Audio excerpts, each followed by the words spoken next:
इराया ने आरोही पर चीखते हुए कहा तो आरोही चुप हो गई। वहीं इराया ने उसे देखते हुए कहा, तो मुझे ज्ञान दे रही थी ना कि मैं कैसे ऐसे किसी अरे गेरे को खुद को सौंप सकती हूँ। तो तुम लोग उस वक्त कहाँ थे जब मैं नशे में थी और तुम लोग वहाँ मुझे लिए बगैर ही निकल गए थे। अगर डीएसपी सर वहाँ नहीं होते तो मेरे साथ कुछ भी हो सकता था। मैं किसी अरे गेरे को सौंप चुकी होती। उसका क्या, उस इंसान ने बिना स्वार्थ के मुझे अपने घर लेकर गए, मेरी केयर की। अगर वो चाहते तो नशे में मेरा फ़ायदा उठा सकते थे, पर उन्होंने ऐसा नहीं किया। आरू, यह कहते वक्त इराया की आंखों में आंसू आ चुके थे। उसने अपना मुंह मोड़ा, वे रोने लगी। इराया को ऐसे रोते देखकर आरू उसे पीछे से गले लगाते हुए बोली, आई आई एम सॉरी मेरी जान। आई स्वेयर, मम्मी की कसम, इरू, मुझे नहीं पता था कि तू क्लब में अकेली थी। बल्कि मुझे खुद भी उस रात ड्रिंक करने के बाद कुछ याद नहीं। मुझे तो यह भी नहीं पता। जब मैं उठी तो मैंने खुद को हॉस्टल में पाया था। जब तू मुझे अपने आसपास नहीं दिखी तो मैंने तुम्हें बहुत कॉल भी किए थे, मैसेज भी किए थे, पर तेरा कोई जवाब नहीं आ रहा था। विनीता ने बोला, शायद तू किसी और दोस्त के साथ या घर चली गई हो, इसीलिए मैंने तुम्हें नहीं ढूंढा। आई एम सॉरी, मेरी गलती थी, मुझे ही ध्यान देना चाहिए था। इराया ने आरोही की बातें सुनी तो उसका गुस्सा कम हुआ। उसने आरोही से दूर होते हुए कहा, तू तू सच कह रही है? तुम्हें मुझ पर यकीन नहीं? तुम्हें लगता है कि तुम्हारे साथ कुछ मैं बुरा कर सकती हूँ? नहीं। क्या तुम्हें मुझ पर यकीन नहीं है? ऐसा नहीं पागल, मैं बोल रही हूँ, मुझे नहीं लगता तुमने वो सब कुछ जानबूझकर किया था। आई एम सॉरी, तुम्हें मैंने गलत समझा। इराया ने ये कहा तो आरोही आकर उसके गले से लग गई। कुछ देर गले लगने के बाद वो दोनों पास में पड़ी एक बेंच पर बैठ गई। इराया ने अपना मुंह पोंछा और आरोही की तरफ देखा, जो कि उसकी ओर ही देख रही थी। उसे अपनी तरफ देखता पाकर इराया बोली, क्या ऐसे क्यों देख रही है? यही देख रही हूँ कि मेरी बेस्ट फ्रेंड अब कुंवारी नहीं रही। उसकी बात पर इराया ने उसे घूरते हुए उसके कंधे पर मारा। औरों की बच्ची ऐसे क्यों मार रही है? मैंने कुछ गलत तो नहीं बोला। और वैसे भी तुम्हारा चेहरा आज बाकी दिनों के बजाय काफ़ी ज़्यादा ग्लो कर रहा है, उसने मुस्कुराते हुए कहा। तो इराया ने अपने चेहरे पर हाथ रखा। सच में? हाँ, मुझे तो नहीं लग रहा। यह कहकर वो अपना चेहरा अपने फ़ोन में देखने लगी। तभी आरोही ने उससे फ़ोन छीनते हुए अपने पास रखा और कहा, चल मुझे अब सारी बातें बता, ये सब हुआ कैसे? उसके कहने पर इराया ने उसे सारी बातें बता दी। वहीं आरोही ने खुश होते हुए कहा, ओह माय गॉड, इसका मतलब डीएसपी सर भी तुम्हें पहले से ही पसंद, आई मीन प्यार करते हैं। अच्छा सुन नीरू, क्या डीएसपी सर बेड पर, आई मीन तू समझ जाना, उसने एक्साइटेड होते हुए पूछा। समझ गई, पर तुम्हें उससे क्या करना? वीरू प्लीज बताना। वैसे तुम्हारे ये गले पर लव बर्ड्स को देखकर तो यही लगता है कि वो काफी अग्रेसिव होंगे बेड पर। उसने इराया को कंधे पर मारकर छेड़ते हुए कहा, ऐसा कुछ नहीं है। उन्होंने पूरी कोशिश की थी कि मुझे कोई चोट न पहुंचे या दर्द ना हो। वो काफ़ी ज़्यादा केयरिंग इंसान है। इराया ने मुस्कुराते हुए कहा, ओह एक मिनट, वो तो गे थे ना? नहीं पागल, हमें गलतफहमी हो गई थी, वो गे नहीं है। इसका मतलब एसीपी सर भी गे नहीं होंगे, उसने खुश होते हुए कहा। तुम इतना क्यों खुश हो रही हो? और ये एसीपी सर का क्या चक्कर है मैडम? हिराया ने उसको शक की निगाहों से देखते हुए पूछा।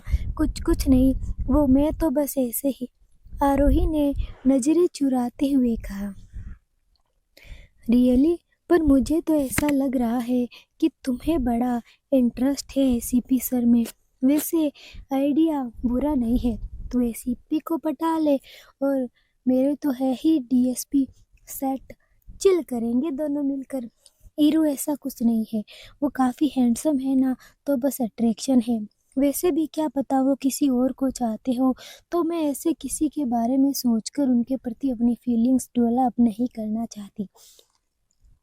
आरोही ने ईरू को कहा तो इराया ने उसकी बात पर हामी भरी। मृत्युंजय अपने केबिन में बैठा बस इराया के बारे में सोचे जा रहा था। इराया के बारे में सोचते ही उसके चेहरे पर एक आकर्षक मुस्कान आ गई।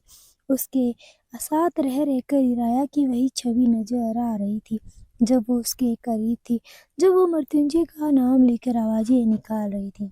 जब मृत्युंजय को वो पल याद आया तो उसके शरीर में एक लहर सी दौड़ गई।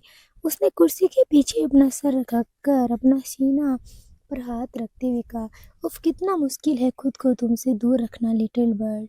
क्या हो तुम? क्यों इस तरीके से मुझ पर हावी हो रही हो? मैं तुम्हारे अलावा कुछ देख ही नहीं पा रहा हूँ, ना ही कुछ सोच पा रहा हूँ।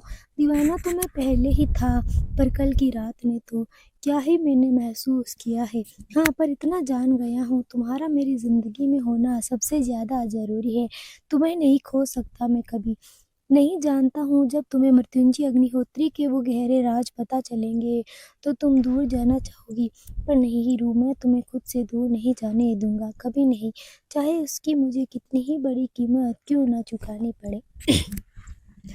कौन सी कीमत चुकाने की बात हो रही है? मितांश ने केबिन में आते हुए कहा। वही मृत्युंजय ने उसकी आवाज़ सुनी तो उसने अपनी चेयर मोड़ी और उसको देखते हुए कहा, तुम्हारी ये बिना नोक के अंदर आने की आदत कब जाएगी? जब भाभी आ जाएगी, उसने ये कहा और चेयर निकाल कर बैठ गया। वही मितांश का भाभी कहना मृत्युंजय को इराया की याद दिला गया। उसे ये शब्द आज से पहले मितांश से के मुंह से कभी अच्छा नहीं लगा, बल्कि वह जब भी भाभी या उससे शादी रिलेटेड बात करता तो उसे गुस्सा आता, पर आज उसके साथ अलग ही हो रहा था। उसने अपने ख्यालों से बाहर आते हुए कहा, तुम यहाँ?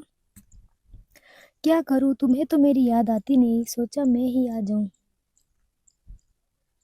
अच्छे से जानता हूँ तुम मुझसे मिलने तो यहाँ नहीं आ सकते। आई नो बात कुछ प्रोफेशनल है, तभी तुम यहाँ आए हो। उसने मितांश के सामने देखते हुए कहा तो मितांश हंसा। तू मेरी बात बिना बोले ही समझ लेता है ना। खैर सही कहा तुमने, मैं कोई केस रिलेटेड बात डिस्कस करने आया था। बोलो, उसने ये कहा तो मितांश ने केस के से रिलेटेड जो भी बात थी उसे बता दी। वही सारी बात डिस्कस करने के बाद मितांश उठा और बोला, और एक बात, तुम्हारे इस केस में हेल्पर के तौर पर कौन सी हेल्प करेगी? मितांश और मृत्युंजय की दोस्त जो कि मृत्युंजय को पसंद करती है। नो, मुझे इसमें किसी की हेल्प की ज़रूरत नहीं है, मैं खुद हैंडल कर लूँगा, मृत्युंजय ने उसके पास आते हुए कहा। मृत्युंजय, तुम्हें किसी लेडी पुलिस ऑफिसर की ज़रूरत पड़ेगी तो तुम्हें मानसी को साथ में लेकर जाना ही होगा। मितांश ने जब ये कहा तो मृत्युंजय ने अपने हाथों की मुट्ठी बना ली। इस वक्त उसके फेस पर गुस्सा साफ तौर पर देखा जा सकता था। मितांश ने उसके गुस्से को देखते हुए कहा, मृत्युंजय वो दोस्त है हमारी, अगर तुम उसके साथ जा भी रही है तो क्या प्रॉब्लम है? But I don't like it. तुम जानते हो ना, मुझे नफरत है लड़कियों से, खासकर कि उनसे जो मुझे बिना बात के रिश्ता बनाने की कोशिश करती है, उसने गुस्से से कहा। मृत्युंजय, जानता हूँ मैं, इसीलिए तो मैंने किसी और लेडी ऑफिसर को नहीं चुना, और तुम क्यों ऐसे रिएक्ट कर रहे हो? कम ऑन यार, वो दोस्त है हमारी, उसके साथ भी तुम्हें प्रॉब्लम है, मितांश ने उसे समझाते हुए कहा। तुम्हें क्या लगता है मितांश, मैं अंधा हूँ? जिस तरीके से वो मुझसे बात करती है, जिस तरीके से वो करीब आने की कोशिश करती है, क्या मैं उन सब का मतलब नहीं जानता? मृत्युंजय, वो तुमसे प्यार, मितांश ने बोलना ही चाहा था कि मृत्युंजय ने टेबल पर जोर से हाथ पटका। ये वाक्य पूरा करने की हिम्मत भी मत करना, उसने उसे गुस्से भरी आंखों से घूरते हुए कहा। ठीक है, नहीं कर रहा, तुम्हें ये केस सॉल्व करने की ज़रूरत नहीं है, अगर तू उसके साथ कंफर्टेबल नहीं है तो कोई बात नहीं, मैं कोशिश करूँगा कि मैं इसे सॉल्व कर लूँ। यह कहकर वो जाने लगा। तभी मृत्युंजय ने उसे रोकते हुए कहा, आई एम सॉरी। वो मैं गुस्से में था तो वो सब बोल दिया। अच्छा ठीक है, मैं उसके साथ जाने को तैयार हूँ, उसने ये कहा तो मितांश पलटकर मुस्कुराया, पर उसे मुझसे डिस्टेंस रखने को ही बोलना। दोस्तों, कहानी में एक नया मोड़ आ चुका है। एक तरफ इराया और मृत्युंजय का रिश्ता गहरा होता जा रहा है, वहीं दूसरी तरफ मृत्युंजय के अतीत के वे खतरनाक राज अभी भी सामने आने बाकी है। लेकिन सबसे बड़ा सवाल ये है कि जब इराया को मृत्युंजय की सच्चाई पता चलेगी तब क्या वह उसका साथ देगी या उससे हमेशा के लिए दूर हो जाएगी। आप अपनी राय कमेंट में ज़रूर बताइए। क्या मृत्युंजय का प्यार उसके राजा से ज़्यादा मजबूत है?